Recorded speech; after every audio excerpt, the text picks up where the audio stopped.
azul e amarelo, onde nada era neutro e fingido, tudo se via com luz e sem farelo.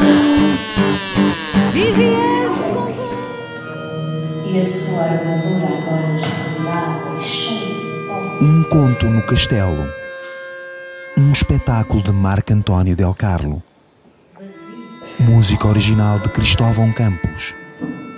Com Marco António Del Carlo, Cristóvão Campos e Marta Nunes.